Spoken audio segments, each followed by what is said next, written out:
Hello everybody and welcome to Spiels to Reels. I'm your host Dallan, and as always I am joined by my sister Jordan. Co-host. Wait, I'm always joined by you, so you're Yes. Of course the co-host. I'd like to be introduced as the co-host. In fact, I would like to do the introducing sometimes. Oh, okay. I gotta get out of my comfort zone here. Yeah. Not that podcasting is not outside my comfort zone. It is very much outside my comfort zone, but for it it's to fun. chatter, I always do every single time. Because they want you to. Yeah, I guess, running a YouTube channel for over 2 years now. Well, and being on stage since you were 7. True. You're not shy, Dallan. You are not a shy guy. But I still want to keep, my face hidden, just to give that mystery. What does he look like? Yeah, exactly. Except if you find my Facebook page, although my Facebook page is set to private, so you wouldn't be able to see there anyway. Yeah, exactly. So never mind. Yeah, exactly. Anyway. Okay, so today we have a bit more of a structure. Last time we just reviewed Guardians of the Galaxy 2. But this time we're going to be doing a whole bunch of stuff, including a movie review. So this one might go a little bit longer. We don't know. There may not be quite as much to say about the movie. We'll see. Yeah. The movie that we have today is quite an open and shut type of case. It's like, oh, here's the movie. Here's what I thought of it. Done. And that's basically all you need. It is. It's also from 2002 or... Yeah, it's a very old movie. It's not very old. But in terms of movies, it's pretty old. Sure, okay. Because Hollywood moves faster than light. They do. So... Faster than light. Okay. Faster than light. Faster than light. They reach faster than the highest speed you can possibly go in any known physics. Alright, well, so first up we have news. Mm-hmm. I guess I will go first. Take it away. Take it away. Take it away. I will go first with Sony's optioning of the epic fantasy series Wheel of Time by Robert Jordan. The first books came out, I think, in the 90s, possibly in the 80s. I'm not sure. I can't remember, but they're great. I grew up on them.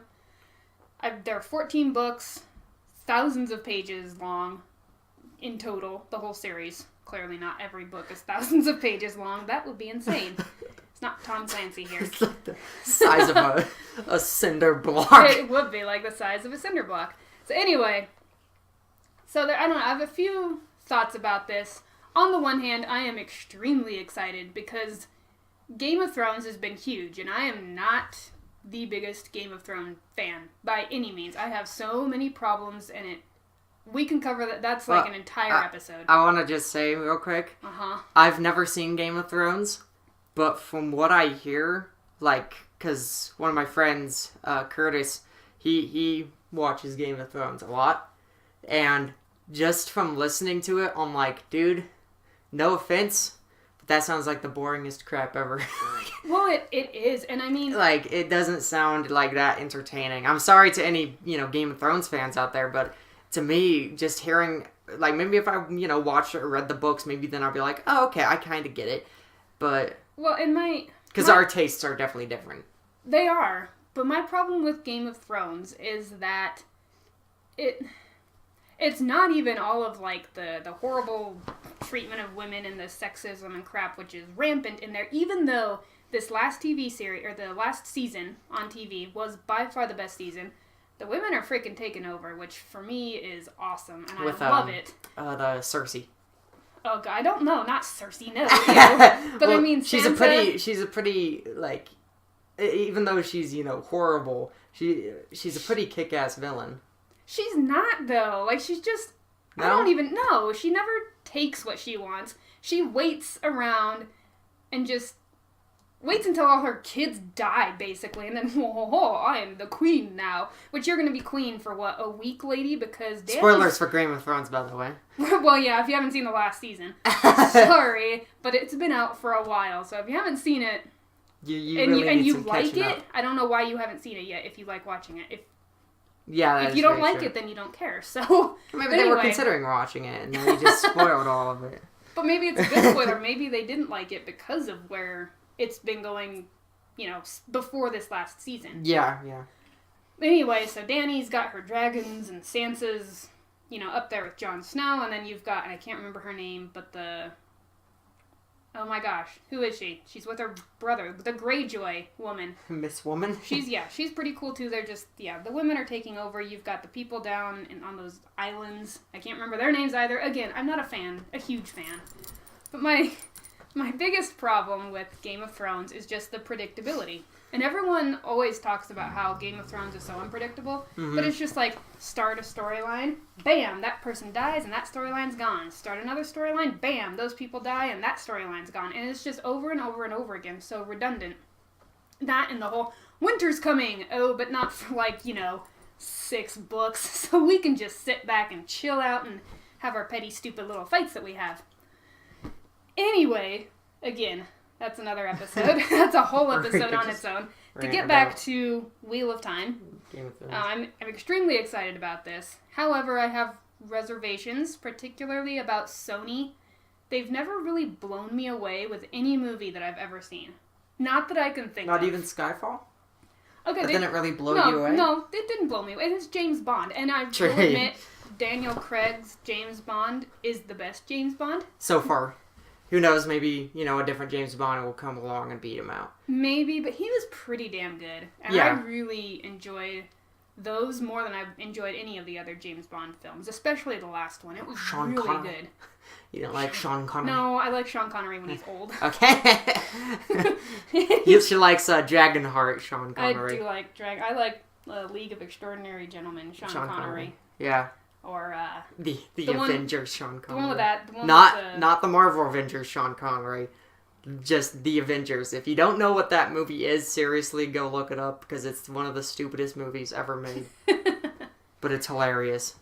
But anyway, so Sony's doing this, and they've done, they've done the James Bond movies. They did Spider-Man with Tobey Maguire, and then they did Amazing Spider-Man with Andrew Garfield. Neither one of those really worked for me. I think Marvel did in 30 minutes what Sony couldn't do in, 6 movies? 5. 5 movies? What they couldn't do in 5 movies, which was get Spider-Man right.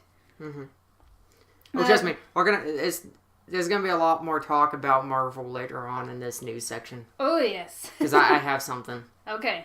Alright, they did 2012, they did Cloudy with Chance of Meatballs, they did all those, but again, nothing that really blows me away. The other reservation I have is that they are partnering with Red Eagle, which, if you don't know the background of the Wheel of Time optioning for film optioning, Red Eagle owned it. And they pulled a pretty dick move in the opinion of most fans of Wheel of Time. Yeah. Which is they had it, their option was about to run out, so they put up some crappy little pilot episode on paid programming time on FXX at 1:30 in the morning. And it was the worst thing ever. That's just a douchebag move, Isn't man. it? And it pissed off his widow. Things were not... That was not good. And Red Eagle is still involved. And so I don't know how I feel about that. I wish they weren't because of that move that they made. But at least they're not. How bad? Could we, is it possible to find this pilot online and watch it? You can watch it on YouTube. I kind of want to see what it's like. Just to see if it's really bad. I saw clips. It's horrible. It's really bad. It's supposed to be if you've never read Wheel of Time, go read it. I'm reading the first book right now. Yeah, so middle. I'm enjoying it so far. Oh yeah, it's great. It's brilliant. I mean, it takes a while to get started, like any good fantasy novel. Really, because any good fantasy novel gets it. Like Lord of the Rings, that takes forever to get started. Okay, Lord of the Rings, though, as much as I love Tolkien, takes an absurdly long time to get started. Okay, we're still in the Shire, still in the Shire, okay. It's okay, Tolkien, we get it. Yeah, we got you, dude. Let's get out of the Shire now. But, at least, I lost my thoughts. I was gonna say, what's his name? The guy who made Narnia? Mm-hmm. At least he got to the point pretty quick. Oh, C.S. Lewis, the author. Yeah, C.S. Lewis got to the point pretty quick. He does. I mean, especially with, if you ever not with Chronicles of Narnia, Lion, Witch, and the Wardrobe. I'm talking about the Magician's Apprentice. That one does take a little bit longer to get started, but it gets, once it gets going, it really starts getting going. Yeah. Probably, I need to read the Narnia books again. Love them. I do too. I haven't read them since I was really little. We keep getting off on tangents. Sorry. Okay. That's what this is for, though. The two things that make me a little bit optimistic, though, is that they are bringing in a writer, Rafe Judkins from Agents of S.H.I.E.L.D. Mm-hmm. Now, I haven't watched it yet. I know, shame on me, because I've heard it's really good. But Dallan has seen it. I've seen some, well, I've seen, like, I think, like, the first 8 episodes of it. And so far, I'm really enjoying it. So how's the writing? The writing is pretty good. It's TV show writing, but you know, it's not as bad as, say, something like, in my opinion, the CW, DC shows. Because I feel that the DC shows, no offense to any of the fans of, like, Arrow and Flash and Supergirl, but I don't like them. Because the writing bothers me in those shows. The way that they portray some of the characters bothers me in those shows. They try to bring it too realistic. Like, for example, there was, like, I did not like what they did with the whole Flash part with Reverse Flash when it obviously should have been Zoom, and how they killed off the character who was supposed to be Zoom in the first season. And I was just like, okay, what are you doing, like, right now? Like, what are you trying to do? And not only that, but they have a tendency to write female characters awful. Like, at least when it comes to love interest characters. Mm-hmm. And from what I hear, I've not watched Supergirl, but one of my friends has, and she says that, you know, it's supposed to be a superhero show, but what it turns out to be is just a typical teenage drama type of show where, like, relationships are, like, being cheated on and stuff. It's like, we don't care about that, CW. We want to see Arrow, we want to see Flash, and we want to see Supergirl go out and kick villains' butts. Like, you think Marvel Cinematic Universe sits around all day trying to, like, bring up awesome drama? Yeah, it's there, but it's not the main focus. Oh no, it's really And fun. So, yeah, I really don't like the CW shows. But and also the budget on those shows are just horrible. Yeah. But Agents of S.H.I.E.L.D. is really good. Okay. I like it. So the Wheel of Time TV series has that going for it. Yes. The other thing that it has going for it is that Harriet McDougal, who is Robert Jordan's widow, is going to be consulting producer. So I don't know how much control or power she's actually gonna have, but at least she's gonna be involved. Well, as long as she speaks up. Right, well, and she's been very vocal. Yeah. As long as she, you know, she stands her ground. She doesn't let the other producers, you know, push her around. No. She stands her ground firm and says, no, this is how we're gonna do it. Yeah. That's how she has to do this. And from what I understand, she's not a pushover. She's very vocal and very protective. Okay, good. I mean, the Wheel of Time was her husband's life work. That's what he did. And, yeah, I've read some things from Brandon Sanderson, who took over writing Wheel of Time when Robert Jordan passed away. And Harriet was pretty involved, I think, in choosing Brandon Sanderson. And so I think she will speak up. It's just whether they listen to her. So, yeah. I don't know. We'll see. And the other thing is, too, that it's going to be a TV series. Mm-hmm. And I don't know how much experience Sony has in producing television series. But I could have sworn I watched a TV series by Sony, but I can't remember what it was. See, that's not a good thing. It should stand out.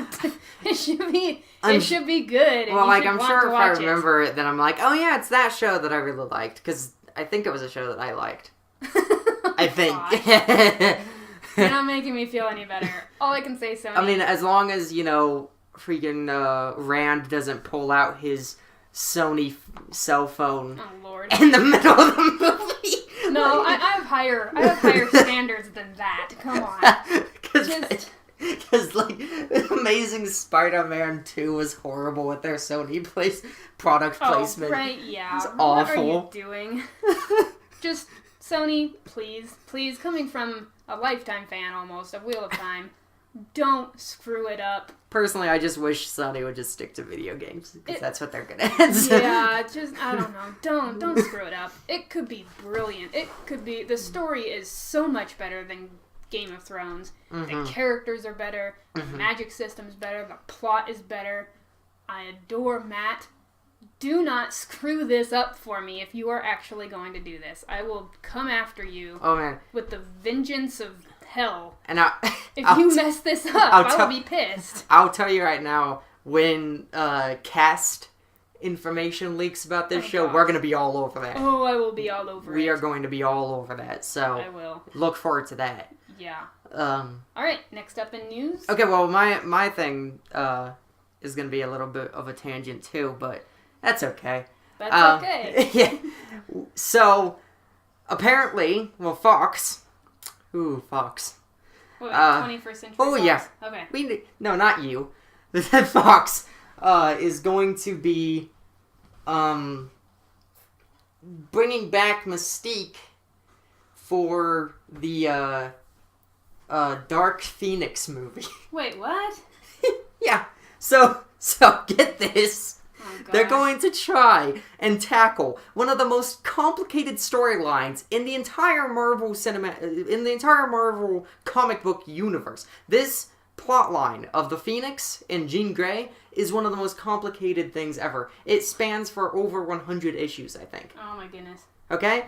This is one of them, and it has so much depth to it. And they're gonna set it in the Days of Future Past setting. What? Which makes no sense, because, first of all, they have to bring Hugh Jackman back to play as Wolverine, because he plays a vital role in the Phoenix saga. And, of course, they're of course going to have Cyclops in there.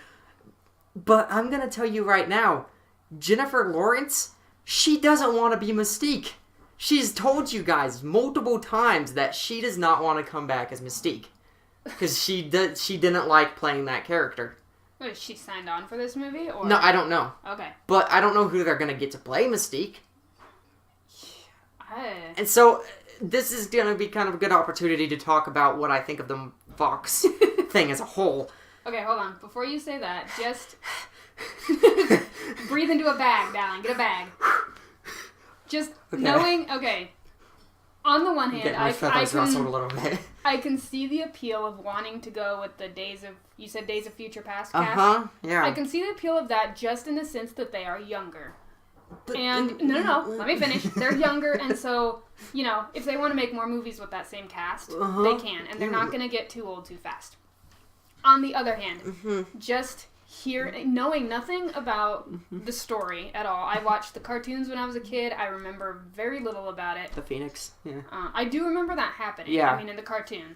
But I don't remember, The cartoon did very much simplify it. Okay, They could do that in the movie, but... no, okay, but really just hearing you talk about it and how complex and layered and deep it is. Yeah. Fox, you can't do it. I'm sorry. You have no track record. You have done nothing at all with anything Marvel that makes me think that you can pull this off. Well, you haven't seen Logan yet, so that's... Stop. Right, but I have one of you telling me that Logan is really good, and one of you telling me that Logan sucks. Yeah, Jay doesn't like Logan, but... But again, from what I've seen from you, you don't have the skill, and you don't have... I don't know what you don't have, but you don't have something. Whatever it is that you're lacking... It makes it impossible for you to do this. So, just stop. Okay, well... Go down. Here's kind of a thing about Fox.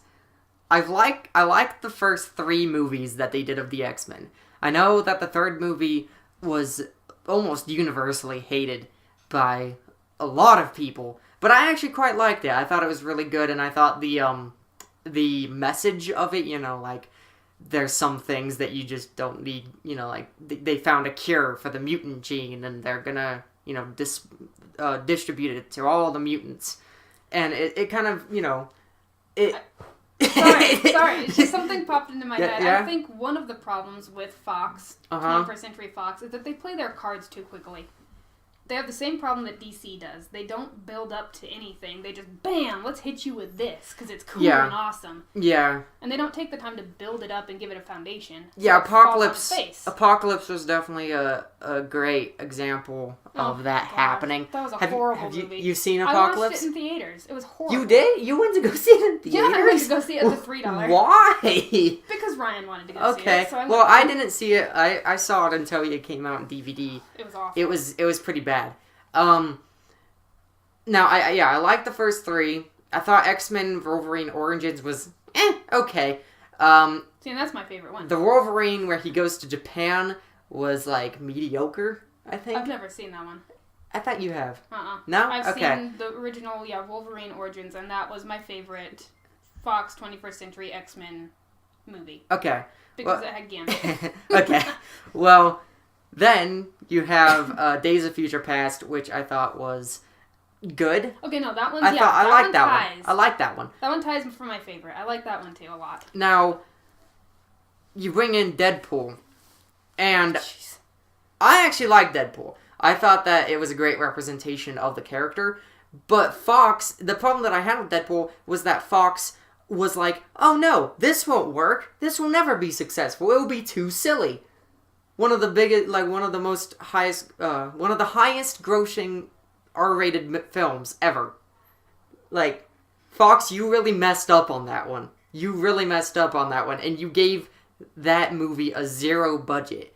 And it was just, Ryan Reynolds, like, thank him. Bless him. He made it work. And he made it fun and he made it entertaining. And that was all Deadpool was supposed to be. It's not a heartfelt story or anything. Then you have Logan. Now, Logan, I liked. Not as much as I liked that I thought Deadpool was good. I thought Logan had some pacing issues. I thought that the ending wasn't that great for it. But other than that, I thought that it was a really good movie. And, of course, we'll get to that when Jordan actually sits down and watches Logan. And then Jay and I can have a little debate. Our brother will be coming in for that. Yes. So that is basically my track record. And Apocalypse is horrible. That's basically my track record with this. Now, my problem that I have with this is, what was the point of the ending to Days of Future Past? Exactly. Because that's my problem. You bring back all of the original cast from the first 3 movies. Yeah, for just like a cameo, and that's it, and you just piss off with it. Like, that's like what you do. You basically undo movies 2 and 3. Yeah, they have no. They reset everything. So Stryker's still alive then. Right, but it was brilliant because it was, hey, we realized that we wrote ourselves into a wall here and we have nowhere to go. So let's do this movie where it resets everything and now we can do stuff with these characters. And then they're well, never mind, we're just going to go do this instead. You know, like those 10 square Rubik's Cubes that are impossible to figure out? Mm-hmm. That's what the Fox industry has done to the timeline of X-Men. Yes. Like, they don't know what they're doing. And just Marvel. I know that you and Fox have bad relationships, but please, can you two just kiss and make up? Because you guys are really, really well, at least Fox is just really, really just driving into the ground. I mean, Sony, Fox, just take some notes from Sony and partner up with Marvel. But that's all I have to say about that, and it's just awful. Oh, God. So that was it for movie news. Went on for about 20 minutes. Now we have the anime section. Now, we didn't watch any anime this week, because this week was very busy. I graduated from high school this week, so Woo-hoo! yeah. Today was, this week was very busy. So today we have, instead, I have some a Loot anime, which I'll try to open every month, because I think that's what it comes in. Loot anime crate. Yes. So we have something from Black Lagoon. Now Jordan has never. Ooh, it's like a lunchbox. That's awesome. So it's. It's like a little. Yeah, it's like a little bento. It is, or box, a little, or a little. It reminds me of maybe the army. You know what? It's an ammo box. Yeah, that's what it is. Yeah, because there's something in there. Ooh, what is it? Is that ammo? Is that ammo? I don't think. Wait, no, it's mints. I think. Is that mints? Oh no, it's coasters. It's breath ammo. Oh, it's coasters. It's breath ammo. It's breath. Yeah, they're coasters. Oh, Mom could use these. Dude, they're like soft and squishy. Oh, So they're pretty cool. Revy, there's Rock. I actually know this anime, so I'm happy about that. Because sometimes I get these and I'm like, what are these? So yeah, this is... They're pretty lightweight, but they're cool. Yeah. Oh, okay, that's pretty cool. We got a, I think this is an Attack on Titan. Little, like, mini figure. Let's pop this open. Ah! Okay, there we go. Had to use my brute strength for that one. Ha ha ha ha ha. Yeah. Can at you. Alright, so, hold up, we got... I don't even know what this guy's name is, because I don't watch Attack on Titan. We should, though. It's pretty popular. It is very I've popular. always wanted to watch it. I just haven't, because, again, we've It's been about busy. naked giants running around killing people. I'm going to school for pre-nursing, so when I'm in school, I'm busy. So how do you, like, what? He's got, like, a little stand. Is his... Oh, no. His foot is... he's got, like, this weird ballerina pose. Yeah. Well, like, but he doesn't really stay. Oh, wait, maybe he goes into that one. There you go. There we go. What's the point of the other hole? That's a good question. I don't know what the point of the other hole is. We got another thing. This is another Attack on Titan thing. It is a notebook? It's got like a pencil with it. It's like a leather case for a small notepad. And it has like the wing emblem on it. I don't know what that's called. It probably has a name. On the bottom, down. Opens on the bottom. Where is it? Turn over. What? There you go. Okay, there you go. I'm like, what? Where is it? So we got, it's like a... What is this? It's a pencil. Is that what? You have to sharpen it with a knife. It's one of those square pencils. Oh, okay. You know what? Oh, we actually have like a... Oh, you actually have like a little notepad. A little notebook. It's a little... Oh, that's cool. Aw. It's adorable. I like that. We also have... Especially for, like, a writer? That's awesome. I would love to have one of these things. So, we also have a little... We have a manga, or manga, depends on who you are, We're not picky here. Yeah, of a #1 issue of School Live. I have tons... So, I've been getting these for a while, and I have tons of #1 mangas now. Like, tons of them. So, I need to start reading, man. But, yeah. There's a cute little anime girl on there. We have these things that I can't use.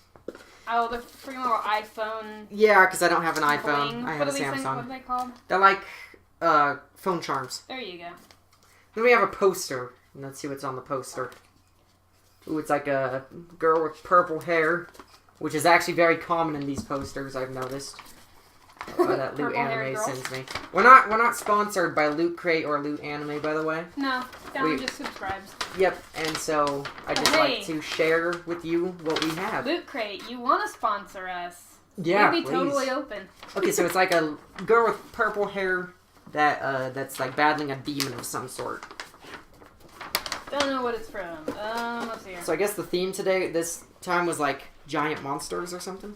I don't know, it's a pretty cool poster, though. You'll have to take a picture and post it on our... Oh my gosh, if this corner will unbend without... There we go, destroying the thing. It is a pretty cool poster. It's a pretty cool poster. It's like, it's like a manga scene of, like, this cute little purple-haired anime girl fighting a giant monster. Yeah. And then you get a description on each of the back, so...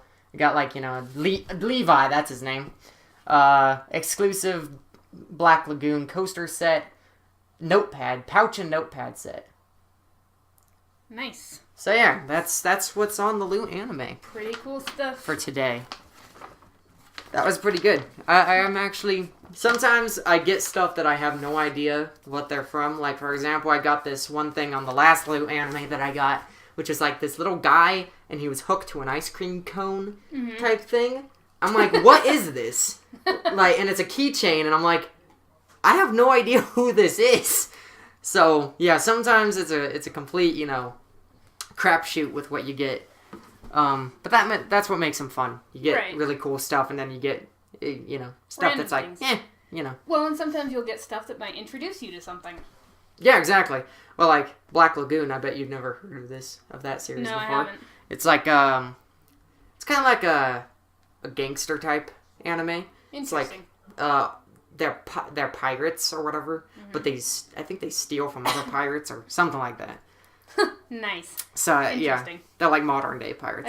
I do love Japanese anime. So yeah, and Revy is of course like the mascot of the whole thing. There she is on the front. We'll have to watch it.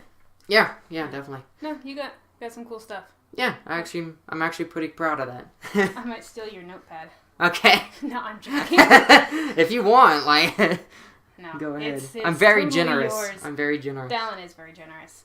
Okay, so that was our anime section for this week. Next up is What's on Your Shelf, which Wheel of Time. That's mine. I've not had the time to read it so far because I've just been busy. But again, high school graduation. Yes. So keeps you busy. How far are you in it though? Have they left Emmonsfield yet? They're just about to. Yeah, Emmonsfield. They're just about to. Just about to. Okay, so you're still on the. You haven't even gotten to the big adventure part. You haven't even gotten to the glimmer of the good stuff yet. Yeah, I know, right? It's again Wheel of Time. I'm still slogging through the opening a little bit. And it does take a while to get started. And I'm not gonna lie, there are some slow parts in some of the middle books. Yeah. But the ending is what with it? Just like hanging out in a castle or something. Like nothing much is going on. Sometimes not a castle, no. Or in a city. Yeah, there's not a... But there is plot-wise, it's just not a lot of action and not a lot of movement. Yeah, but there is stuff happening. Okay. And, so what's on your shelf? What's on my shelf? You just finished that, Oh my god. You just finished the Brandon Sanderson book. I just finished Bands of Mourning by Brandon Sanderson a few days ago. Mm-hmm. If you're not familiar with Brandon Sanderson, or if you kind of are, he's got the Mistborn trilogy, which is awesome. And, okay... I will preface this all by saying I love Brandon Sanderson's books. And I haven't read a single one of his books. Dallan hasn't read any of them.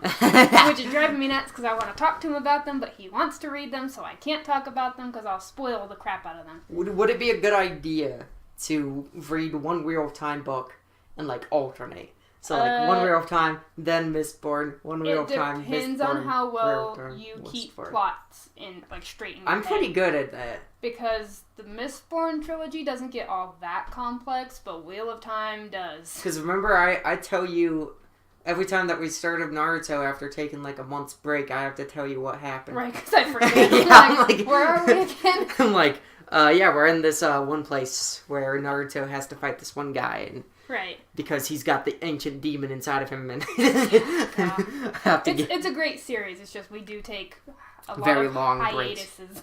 Very long. Is that a word? Hiatuses. Hiatus I. Hiatus. Hiatus. Say it now. Hiatus. Yeah, hiatus. I don't know. Whatever. Anyway, Brandon Sanderson's great, and he's going to be at Salt Lake City Comic-Con, which I'm so excited for. Now, I will say that I don't love all of his books. The Steelheart book, I really didn't care for that much. But, so Bands of Mourning, back to what I was talking about, there's the Mistborn trilogy, and then there's a series of, like, 4 books. There's going to be 4 books when it's all done. That is set 300 years after the Mistborn trilogy. So, same world, different characters, different time. It's kind of taking place in sort of like the 1920s equivalent in there. They're starting to build skyscrapers, and they've got steam engines, so maybe, I'd say about 1920s. Yeah. But they don't have cars. Well, no, they do have cars. I take that back. They have cars in these books, well, but anyway. 1920s has cars. Well, yeah, exactly. Yeah. But, like, some of their technology. Anyway, that's... Like 1920s London. That. Yeah, sort of. But, or more like New York City, honestly. New York City? That's the vibe you get a little bit. It's more like New York City 1920s. So anyway, Bands of Mourning is the 3rd book in what will be this 4-book series. Oh my gosh. It was incredible. I loved it. The only issues I had with it a little bit, with it Brandon Sanderson, you're getting a little bit wonky with your metaphors and your similes. Oh yeah, you told me. You told me a simile from the book, and it made me laugh. Yeah, it's just like, what is... Made me chuckle. Why did you even put that in there? It would have been better without it. I mean, I can almost quote it. I can't, not exactly, but it's in the beginning of the book. They're looking over this murder scene. It might actually be in Shadows of Self, not Bands of Mourning. I think it's in Shadows of Self. So it's the second book where this simile is. But they're looking over a murder scene, right? And so you, of course, picture all of this blood and gore, and it's a pretty vicious murder scene. Mm-hmm. You picture all this blood and gore and nastiness and just, this awful, grotesque scene. And his simile for it is that it looks like someone threw up a basket full of eggs and they just, landed and shattered. And I'm like, what the hell? Dead people do not look like eggs and shattered on the floor. And it pulled me out of the story. So, yolks are coming out of their heads. Yeah, some friendly feedback from a loving fan. Watch your similes and your metaphors, because sometimes they're jarring. But beyond that, this book was amazing, and I loved it. And I can't say much about it, but the ending drove me nuts. Well, you're just going to have to wait for the fourth one. No, it's not even that. It's that I want to talk to someone about it, and no one is up to that point with me yet.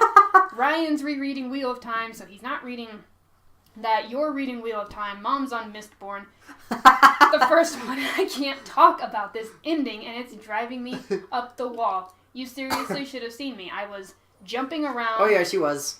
In my kitchen, in my living room, in my bedroom, just in my bedroom. And yelling in Dallan's bedroom, screaming and yelling and punching pillows and just kicking stuff and being an all-around lunatic because this ending drove me nuts. In a good way. In a very good way. In a way that was like, what the hell? Yeah, I didn't see that coming kind of way. She came in and flopped on my bed and she went, something just went down in my book.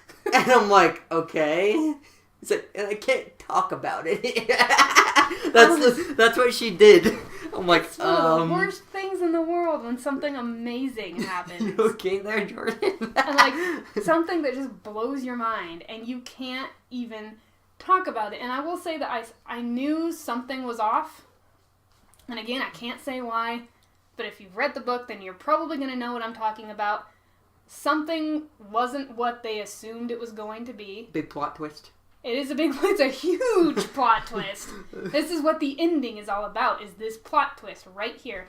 The characters made assumptions. They were reasonable assumptions, but the reader, if you are paying attention to Mistborn, you know that those assumptions are not correct. And so you know that has to come at some point, and it comes at the dead end of the frickin' epilogue, and it's just, oh my gosh, Sanderson is a master, in my opinion, at twists, and at throwing things out at you. He ain't no Shyamalan. That not only do you not see coming, but once it's there, you're like, oh my gosh, that was so brilliantly foreshadowed that I really should have seen it coming, but I didn't. And he's great, and he's amazing. And so if you haven't read his books, I highly recommend Brandon Sanderson if you're into fantasy.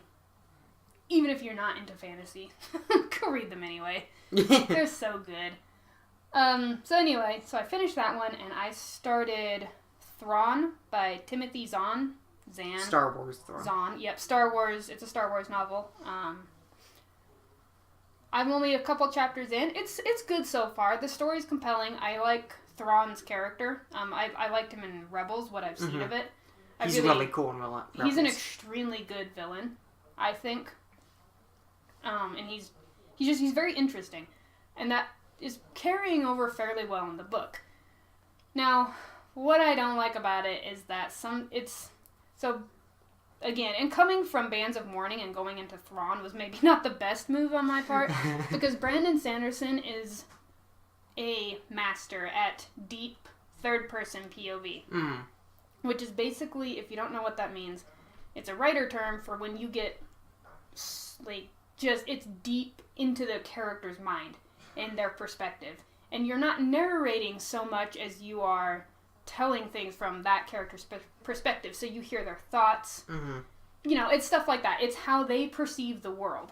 Oh, Warriors does a really good job at that too. Does it? Does it? Does they? Does they? Does they? Do they do that? So yeah, they Them there books do that real good. Yeah. Okay. Well, yeah, they do that. So if you guys don't know what Warriors is, it is a young adult. Okay, this is young adult books. These are not kids' books. I have to stress that because these books have very, very strong themes of violence in them. I'm just going to give a few examples. One character gets disemboweled in one book. One character gets... And they're cats. Yes, they're cats. They're little kitties. Yes, they're cats. Killing each other. And one gets a fox trap, where they put a wooden stake into the ground and they catch the fox by the neck, and like the more it struggles, the more it tightens. Mm-hmm. Well, in one of the books, I'm not going to give any names away just so I don't spoil it, but one of the villains traps one of the major characters into a fox trap and is about to kill him, and another character comes by and they do a little bit of fight scene, and the good guy grabs the fox, the stake in the ground with his mouth and stabs it into the bad guy's neck and kills him. So, yeah.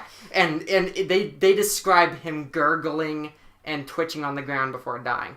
So these are not little kids' books. They are in the kids section at Barnes & Noble's, which just goes to show me that they have not read a single page of those books. But they are some of my favorite books of all time. The reason why I love these books is that they have multiple characters in them, and each character gets development. And they, like in Wheel of Time, like you said, there's characters that you meet for like one book, then they go away, and then like 3 series later, they're like, books later, yeah, there they are, and you're like, they'll just come back into the story. I absolutely love these books, and they do a really good job of depicting different points of view. Mm-hmm. For example, not so much in the earlier books, like the first series and New Prophecy, I think it's called, the second series. But in the Power of Three, which is the third series of the books, yeah, they like kind of go by seasons. I've noticed. You follow 3 separate characters throughout the entire book, and one of them is blind, one of them is very like hot-headed, and the other one is kind of like trying to find her place in everywhere in the whole scheme of things. And each one of them has their own outlooks on life. Each one of them has their own personalities. And Aaron Hunter, they do an awesome job with it. So, yeah. Anyway, continue with Thrawn. But they're good at deep. Yes, they are very good. They are very good at deep third person. Okay, so what was I even saying? Brandon Sanderson. That's right. Yes. He's really good at that. Timothy Zahn. Again, I don't know how to pronounce his last name. I'm assuming Zahn. I'm going to go with Zahn. Because it rhymes with Thrawn. No. That's so where the Timothy character got his name. Is more of just a third-person narrator, so it doesn't really get into... It does a little bit. And, like, the parts where it's in Thrawn's head are really kind of odd because he's analyzing everything, and you get that, but it's just one little line in italics to represent that it's his thought. Yeah. And it doesn't really take you anywhere else from there. It's just he's cataloging all these things about this character. And so, I mean, that's an interesting aspect of his personality, but reading it it's a little dull, I guess. Also, in the first chapter, there is, like, this whole ambush sequence, and I'm not going to give anything away, even though it's the first chapter, but Thrawn is, doing all this stuff. And, but Timothy Zahn doesn't really set up the setting very well, and so you kind of get lost. And it's what you usually, I don't know the actual term for it, but it's just getting lost in space because the author hasn't set up the environment really well. Like, you can't picture it in your head. Yeah. Because there's not enough description there. And I understand that some people don't like a lot of description, but you do need a few key pieces of description to make the scene come alive in your head, and you don't get it. Yeah. But other than that, I'm gonna keep going with the book because the characters are intriguing, and again, everyone can't be Brandon Sanderson, so I'm gonna try not to hold everyone up to that standard because if I did that, Brandon Sanderson is the only person I'd ever be reading, and that wouldn't be any good. So, Thrawn, Timothy Zahn, I'll let you know how it goes. Okay. Now I'll let you know how I'm liking Wheel of Time as we go along. Alright, Dallan, over to you for gaming, and then we'll be to our movie. Yes. Movie review. Yes. So, gaming. It's kind of old news at this point, but I think it's still relevant, especially with what Microsoft recently announced. Or announced, I should put that in quotation marks. I like how I did the finger movements, but no one can see me. That's when you just go quote unquote. Quote unquote announced. There you go. So they announced that they were going to bring back Scalebound. Now, Jordan, you don't know what Scalebound is, so nope. I'll tell you what Scalebound is. Scalebound is this game that was going to be made by Platinum Games, and it was going to be an Xbox One exclusive, which basically means no other consoles except for Xbox One. That's the only console. That annoys me. I don't like it when games do that. That's the only console that it was going to be on. Mm-hmm. Now, PlayStation 4 and Wii U/Switch had their own games that were exclusives to them. So, PlayStation 4 had Horizon Zero Dawn, which I think that you would really like. Mm-hmm. And because it has a very, very kick-ass female main lead in it. So I think you should definitely play that one. And also rich open world, love it. I've been playing a lot of it, if you can't tell. Love Horizon Zero Dawn. And then of course Wii U/Nintendo Switch had the Breath of the Wild, Legend of Zelda Breath of the Wild game that they came out with. Scalebound was supposed to be the game that was going to rival those two. That was basically, Microsoft throwing their hat into the ring, being like, hey, we have a game too. Then, January came around when all the games were about to come out, and Microsoft canceled it. They pulled it? Mm-hmm. Aww. Tons of people were pissed, because a lot of people were looking forward to this. Basically, the game looked like you were going to be a dragon tamer who would, tame their own dragon, and then you go out and fight big, huge titans. That's what it looked like from the trailers and stuff. That sounds cool. And it also was going to have an online experience where you could get on with your friends, you can go ride your dragons towards a titan and fight them together. Mm-hmm. It looked amazing from the trailers. I don't have an Xbox One. I would love one eventually, but I don't have one yet. I just have a PlayStation 4. And I would also really love a Switch eventually too. But those are later down the road. And so, I wasn't that much hyped for it, but I understood the hype for it. I was more hyped about Horizon Dawn Zero. And so I wasn't, or Zero Dawn, I don't know which one it is. So I always get those two mixed up. So I wasn't really that excited for it. Mm-hmm. But I understood the excitement for it, because it looked really good. And so, when it got pulled, that was like opening up the gates of hell for the for the fans to just come pouring into the Microsoft, email, just cussing them out. And so, then they released something that was like, oh, they might reboot Scalebound. And it's like, oh, that's a great idea. But yeah, so Platinum Games, the only game that they had come out this year was Nier Automatron, Automatra, which is this action RPG game where you play as this kind of brother and sister androids. And I don't really know the plot to that one. I would really like to get it, which we'll get into that later. But, it's got a very unique fighting system from what I hear, and it looks really good. So, that's basically what I have for news on gaming. Now, we go into the section called, What Would I Love to Play? What would Dallan love to play?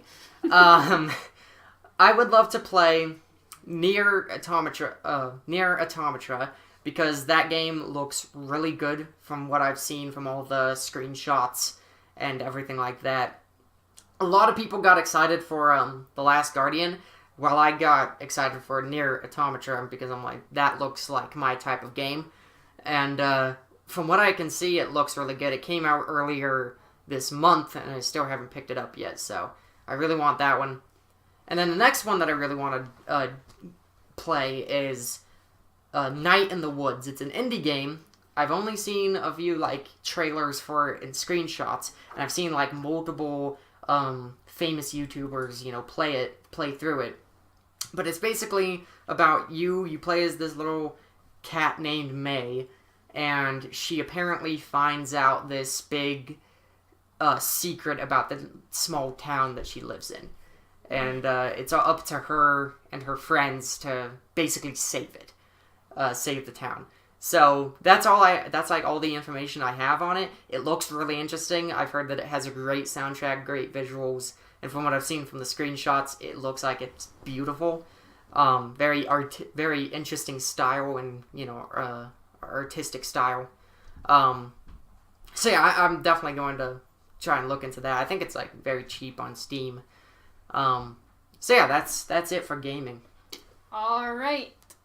51 minutes later, we're getting to our movie review. But again, this one probably won't take very long. It's an older movie. It's an open and shut movie. It is. And so we can just give our opinions on it, and then we'll wrap up. So the movie we chose for this week is Mothman Prophecies. Mm-hmm. It stars Richard Gere as John Klein and Laura Linney as Connie Mills and Will Patton as Gordon.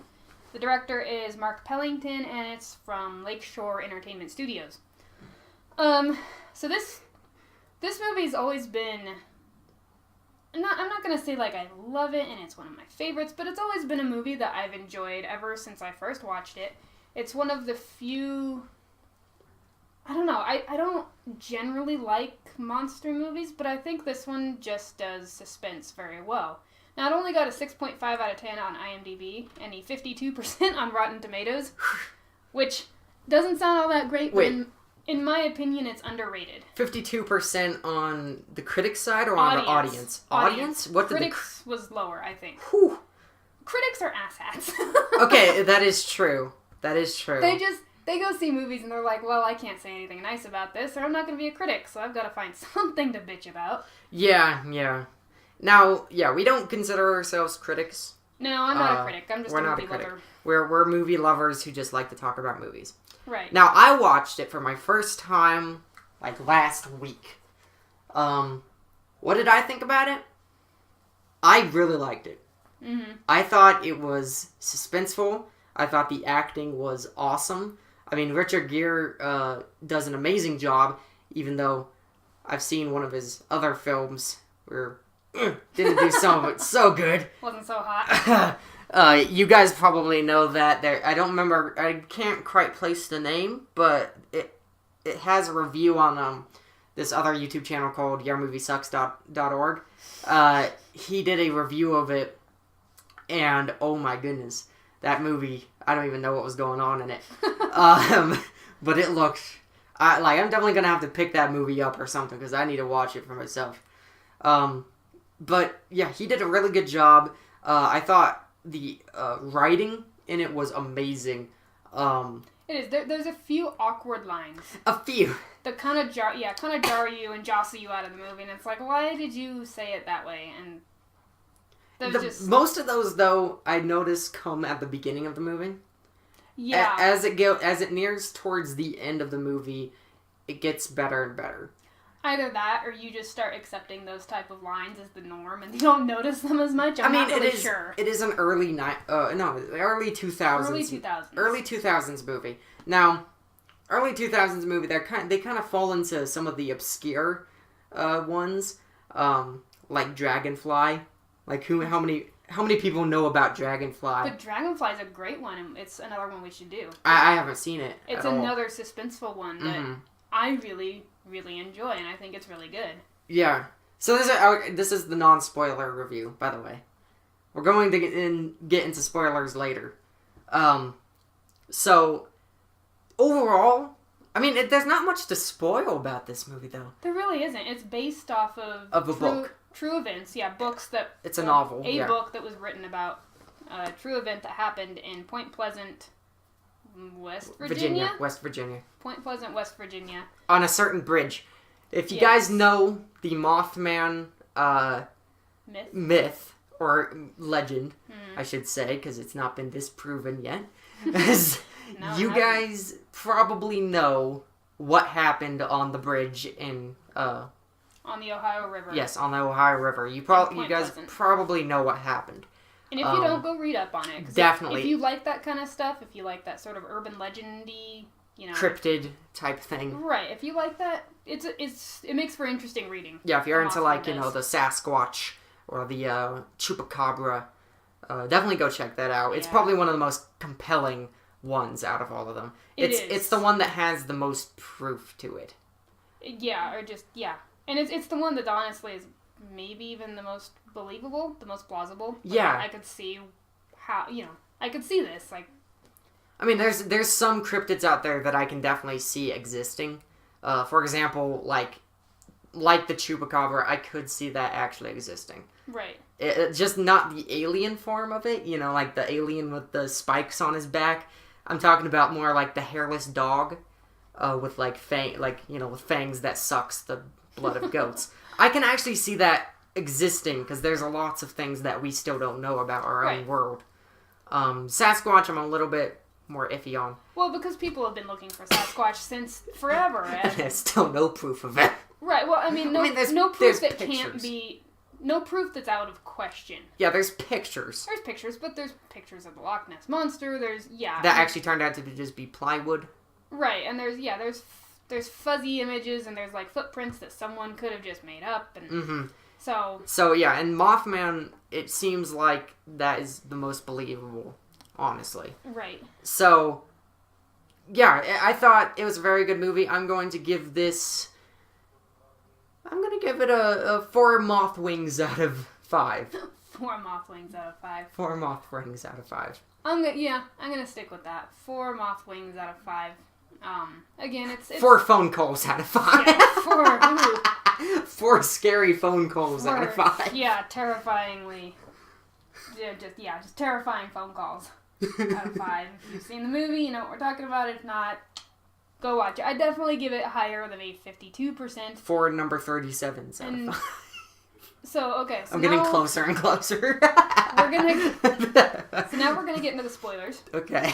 So again, a little warning: if you want to turn it off now. Now. Okay. That's all the warning you get. I'm just gonna say right now, if you're expecting to see the Mothman in this movie, you ain't gonna see him. You see a couple flashes. You see, a couple flashes of him. You see him at the very beginning when he crashes into Richard Gere's wife's car and makes her spin off the road and die.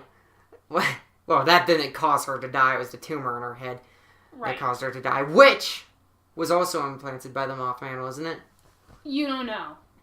It might have been. Or sorry, that was my phone. I don't know if you guys heard that or not. Indrid Cold, which the Mothman liked, which we never got an explanation if that's actually his real name, his code name. We don't know. See, and that was one of the issues that I noticed on Rotten Tomatoes that people complained about. That I would see why people complain about that. But it fits so well. Okay, so at the end of this movie, you don't get answers. You don't get answers about the Mothman. You don't get answers about his motivations. You don't get answers about how the bridge collapsed because there's no evidence. It's the weight of all the cars. It's just that he knows it's going to happen. Yeah, no, they said the cause of the accident was never found. At the very end of the movie, they said, writing? Oh, okay. They said the cause of the accident on the Ohio River was never found. That's true, because that should be able to hold the weight of those cars. Even with a traffic backup like that. So it's kind of cryptic whether the Mothman causes it or whether he just knew it was going to happen. And for whatever reason, again, you don't get to know his motivations. But I think it ties in beautifully with the conversation that Richard Gere's character has with the, he was the scientist, and he wrote a book on, on paranormal stuff. Mm-hmm. So he goes to Chicago at one point and talks to him, and actually he goes twice, and it's the second time where the scientist tells him, you don't get to know, we don't get to know.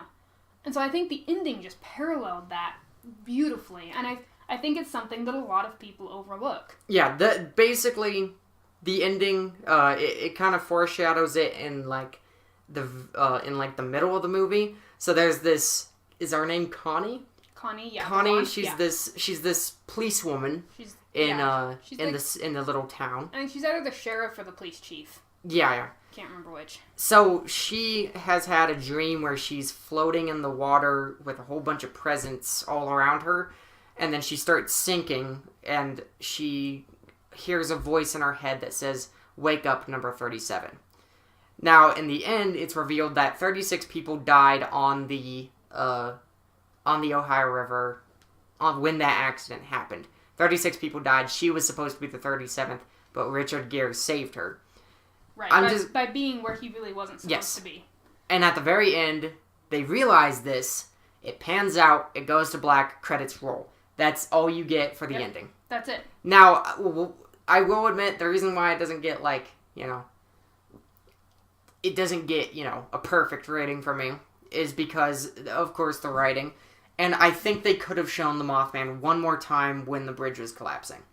I agree. It would have been cool if Richard Gere had seen some sign of him there, of Ingrid Cold there, while the bridge is collapsing. And you still don't have to know whether he's causing it or whether he's just attracted to disasters, because maybe that's all it is. Moths are attracted to light, right? Yes. So if you're going to call him a Mothman, not just because of his appearance, but it would be kind of poetic if he was just attracted to disasters. And he's psychic, of course, and he knows when disasters are going to happen, so he's always there when they happen. Yeah, exactly. And so, I lost my train of thought again. I have to pee. I think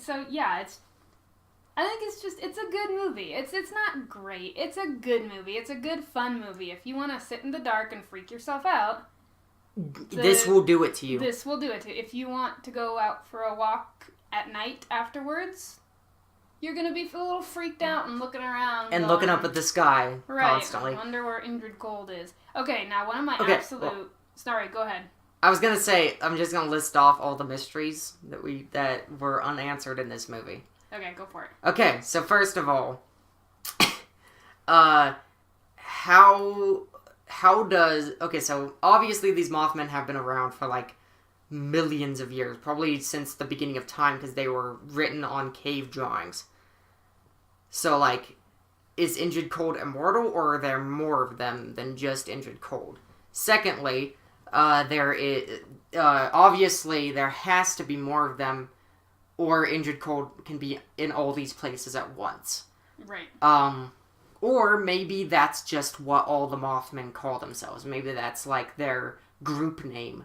Is Ingrid Cold. Maybe that's not that's their cult name or something, Name. And so, who knows? Then, one of the biggest ones that I noticed, when I laid down to sleep at night after watching this movie, I'm like, wait a minute. I remembered back to Connie's dream, and when she says, I remember hearing a voice in my head that says, "Wake up, number 37." It's not Ingrid's voice that says that. It's a woman's voice who says, "Wake up, number 37."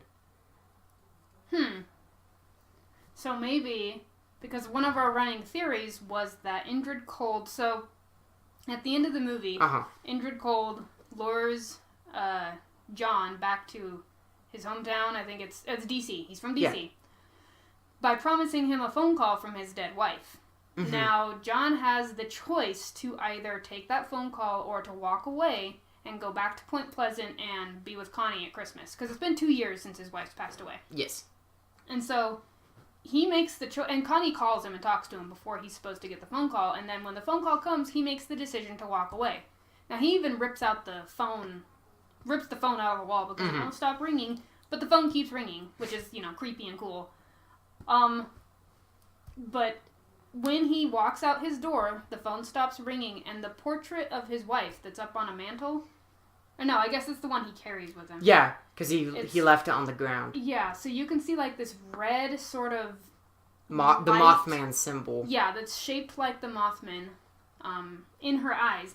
And when he walks out the door and doesn't answer the phone call, you kind of hear this sigh of relief, and that redness fades from the photograph's eyes. And so our running theory was that Indrid Cold was somehow holding his wife's soul prisoner and using her to get to him.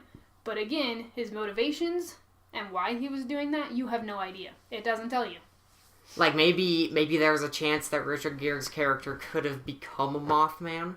If you want to start stretching and making our own stuff up. Yeah, like that was like the what is that called?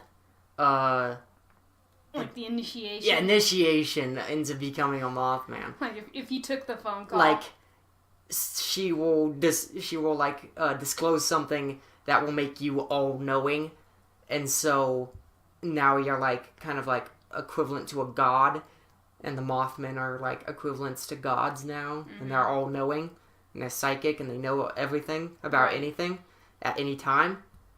So maybe that was what it was. Maybe he was trying to turn him into one of him. Maybe he saw potential. I have no clue. And again, if you're someone who likes resolutions, then this movie's gonna bother you.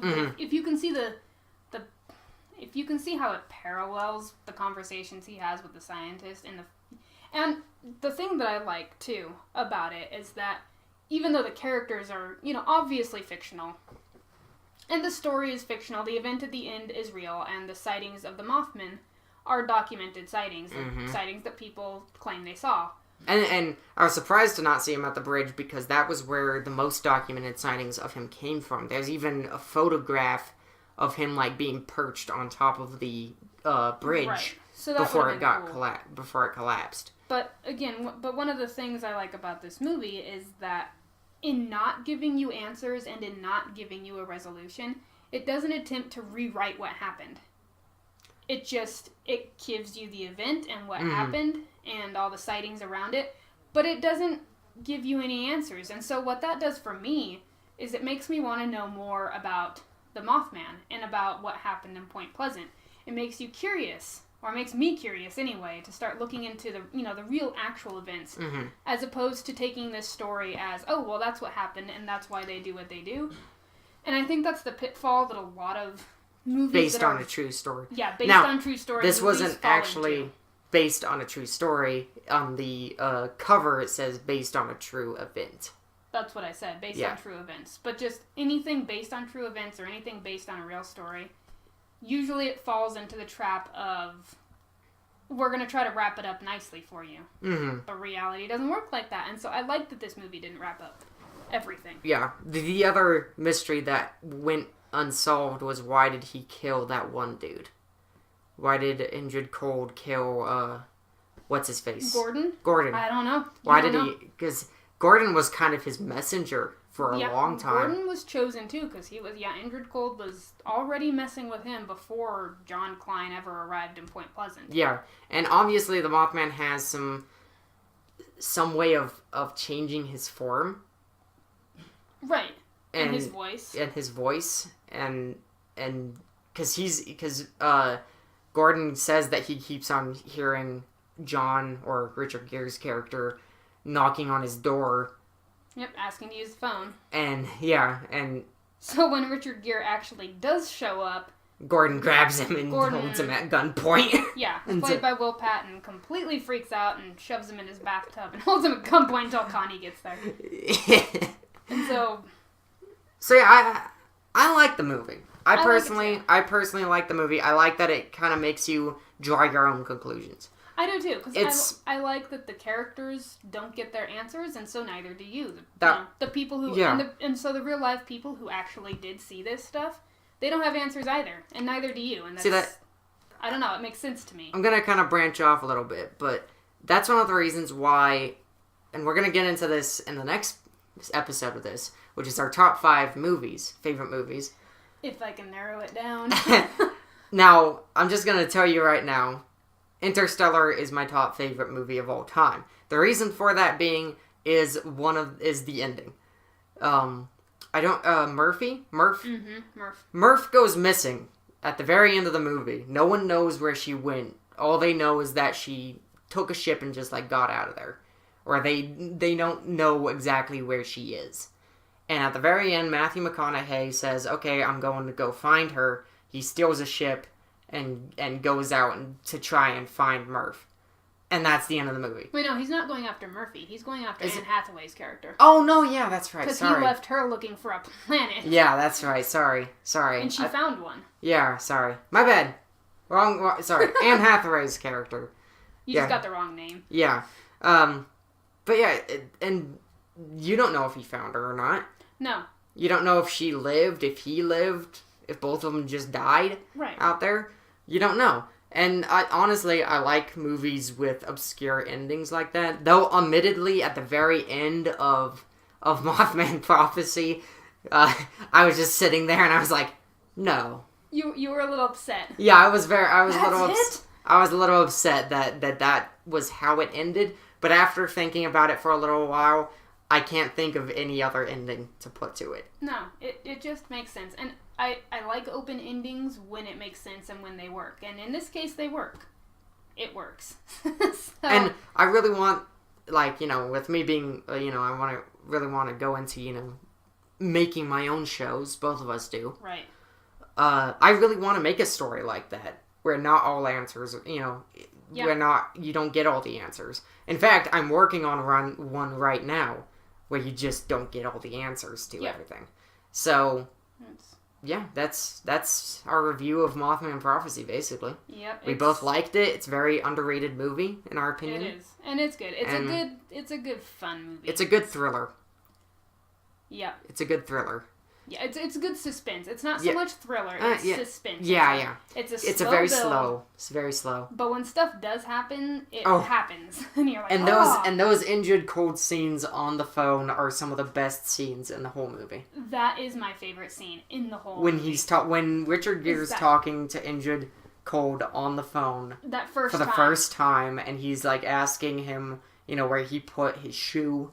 Or what he put what he put in his shoe. Yeah, what he put in his shoe and where he put it. And Injured Cold just instantly knows where he put it. Yeah. Without hesitation. It's one of the best, like, kind of protagonist meets antagonist scenes ever. It is. It's a great scene. That scene alone is worth watching the movie for because it is. It's very well written. You do get to see Injured Cold, like, fully.